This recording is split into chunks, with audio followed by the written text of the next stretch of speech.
Welcome to Mindful with Minaa, where we explore how mindfulness can enhance your relationships and well-being. I'm your host, Minaa B, a licensed social worker, mental health educator, and author. Through insightful discussions, I will guide you towards self-awareness and self-efficacy, empowering you to effectively manage your relationships, reduce burnout, and be more present with yourself. So let's jump into today's episode. What's up, mindful community? Welcome to Mindful with Minaa. I'm your host, Minaa B. And before I jump into today's episode, I actually want to share an update with you. I am going to be changing some things around with the show cadence. Mindful with Minaa is now going to be a bi-weekly podcast, but temporarily. I'm going to be upfront with y'all. I am juggling a lot, and I run and manage this show by myself. And so I need to be realistic with my time, my energy, and my capacity. And so for the time being, we are going to be moving into bi-weekly episodes until I can get back to giving you that fresh weekly content that I love doing. So thank you so much for your support and your patience with me. But now let's jump into today's episode, because it is a topic that I think a lot of people, men or women, can relate to. And it's about friendships, but specifically it is about flaky friendships. You know what I mean? Those connections that start strong, feel promising, and then they just slowly fade away. Or maybe they don't fade, they just go radio silent. Canceled plans, unanswered texts, the slow ghosting that leaves you wondering, did I do something wrong? Or you just find that even if they don't fully disappear, they're kind of hot and cold. Like they can't be trusted because they're chronically canceling, they're not really responding, but then they just appear out of nowhere. If this hits a little too close to home, you're not alone. So I am going to help you explore why people flake and what you can do about it. So I want to start with the part that is often skipped over, which is the emotional toll. When someone flakes on you, especially repeatedly, it can stir up a lot of feelings. Hurt, confusion, rejection, maybe even shame. You start to ask yourself, did I do too much? Was I too needy? Was I too available? And let's be honest, flakiness can also trigger abandonment wounds, especially if you are somebody who has an anxious, insecure attachment style. You may start to feel a lot of embarrassment or a lot of shame, or you feel a lot of rejection and you blame yourself and you start to think that you're unlovable, unlikable. You think you're the problem. And when we're in friendships where someone keeps disappearing, it can leave us in a constant state of questioning our worth and wondering whether we matter to that person at all. And that's a hard space to sit in. So why does this happen? Why do people flake? There are numerous reasons. And, it's not always about you. Sometimes people disappear for reasons that have nothing to do with your value as a friend or your value as a person in general. And so I'm going to walk you through some common reasons. But again, this is a generalization. This is not a one-size-fits-all approach to saying that these are the concrete reasons why somebody is flaky. But I do want to offer you a few reasons on why this can happen. The first thing is an avoidance of confrontation. Some people don't know how to express that they're overwhelmed, disinterested, or going through something, so they disappear rather than risk discomfort. So it's easier to just say, I'm going to back out of this. I'm not going to text them. I'm not going to call them because I don't have to now have a hard conversation. And it's easier on the person to also not have to deal with the emotional reaction of the other. So there are some people who feel bad where they're like, I don't want to disappoint this person. I don't want to hurt this person by using my words. But then at the same time, fail to realize you're also hurting them by just ghosting. You're also hurting them by deciding to cancel last minute when you had 24 hours or a week to just be upfront about what it is that you were feeling. So I do know that a lot of people who have avoidance tendencies can be known for being very flaky in their relationships.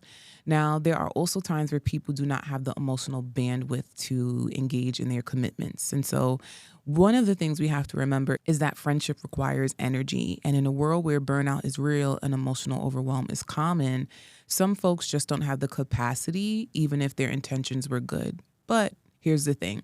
You have to monitor your capacity. I can't do that for you. No one else can do that for you. So if you realize you're overcommitting, that is something that you have to work on. I don't have control over your calendar. So you have to be mindful of your commitments, and you also have to be upfront about communicating them. So I do find that there are times where people are not being wise, or they're not checking in about their emotional capacity. And there are also times where they think they have the emotional capacity to do something. And when it's time for that commitment to come up, they realize they don't. But you still have to communicate. And also just be understanding that when you are consistently flaky, you're now engaging in a particular type of pattern that the other person is seeing and being on the receiving end of. So people are going to start making a judgment like, oh, okay, well, clearly you do not know how to manage your burnout or the emotional bandwidth that you have. And so I'm probably just going to stop planning things with you. So remember that. Another reason why some people can be flaky is because they have poor boundaries or communication skills. Some people were never taught how to maintain meaningful friendships. They may not realize the ripple effect of their inconsistency. I do know from the work that I do, there are times where people are living in their own world and they're not really recognizing that their actions have an impact on other people. They're really focused on their needs, their wants, and their desires, and they're not taking into account the fact that their behavior can have an impact on someone else. Sometimes it's not meant to be intentional or to be cruel to someone, but I do believe in friendships. We do have to communicate when that is happening. And so if you're on the receiving end of that type of behavior, it is important to just remind your friend sometime, like, listen, you have a tendency of canceling literally the day of our plans. Can you just try to let me know 24 hours or 48 hours in advance? Because it's a constant theme, and I'm just trying to figure out if you actually want to commit to these plans or if something else is going on. Can I support you in some sort of way? So we have to be willing to communicate what's happening. Another thing could be that there are times where people outgrow others and they sometimes outgrow you. It's not personal, it's just transitional. So I do know within my research that studies show that a lot of people feel more comfortable just disappearing versus saying to someone, I don't want to be your friend anymore. And I do know that that is a very hard thing to do. So sometimes flakiness is actually a sign that somebody is trying to take a step back from the relationship. So I encourage you to just use discernment when you see that happening. Is somebody being flaky and never following up? So for example, do they cancel a plan and then reschedule it? Or are they just constantly canceling plans and you're the person who's constantly reaching out again to say, hey, can we put these plans back on the calendar? Are you going to be free to do X, Y, Z? I just encourage you to pay attention to reciprocity in the relationship. If everything is constantly imbalanced or one-sided, that might show that the person is either disinterested or they're pulling back in some way. Maybe there's some change that has happened. You can ask if you feel comfortable, but just be very mindful when it comes to people's actions. And so what do we do with the disappointment that we feel when somebody is flaky? Here are some tools I want you to carry with you. I want you to name what you feel without self-blame, because you're allowed to feel disappointed. You're allowed to miss someone. You're also allowed to feel sad that they didn't follow through.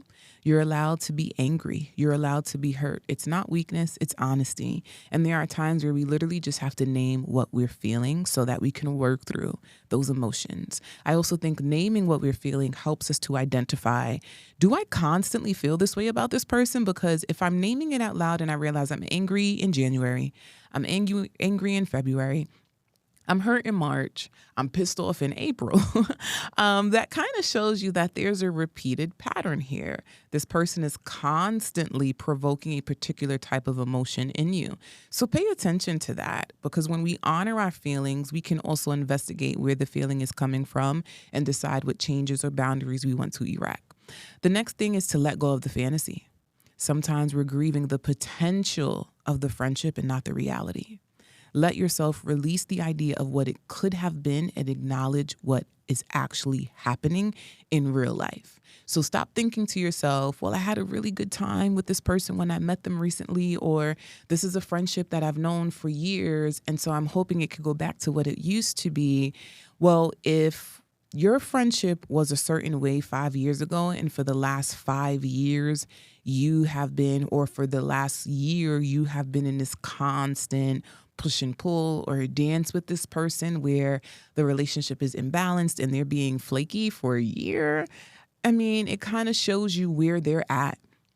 So I understand that you might be stuck on what you had with the person, but if a year is going by and months are going by, that kind of shows you a lot about what they're thinking and what they're feeling and how they're behaving toward you.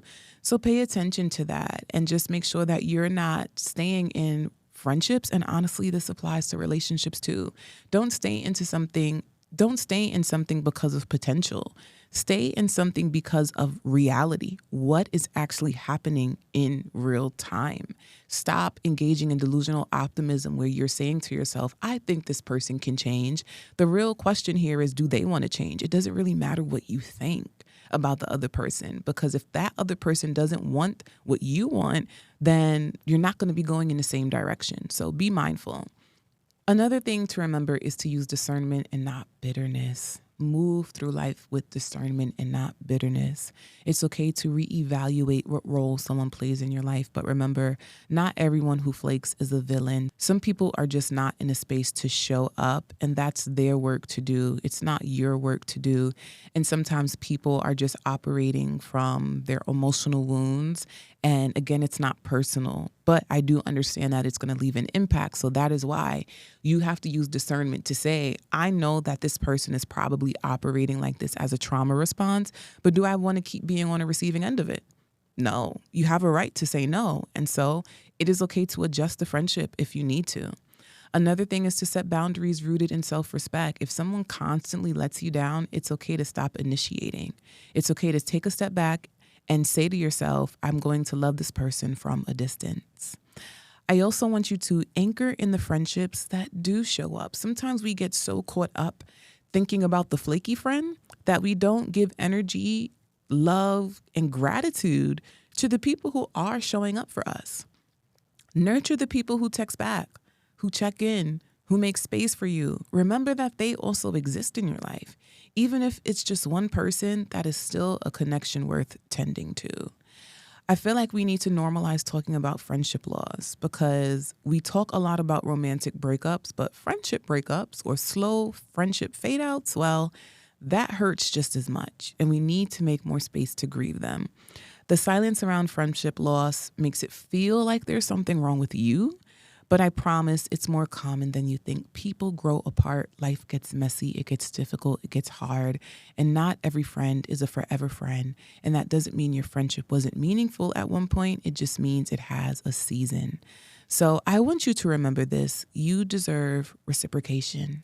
If you're in a place right now where you feel like you're the one reaching out, you're the only one planning things, you're the only one trying, this is your reminder that you deserve reciprocity. You deserve consistency, and you deserve to feel emotionally safe in your friendships. Let people show you who they are, and when they do, believe them. But also, don't let someone's inconsistency make you question your lovability, because that doesn't mean that you are hard to love. It does not mean that you are too much.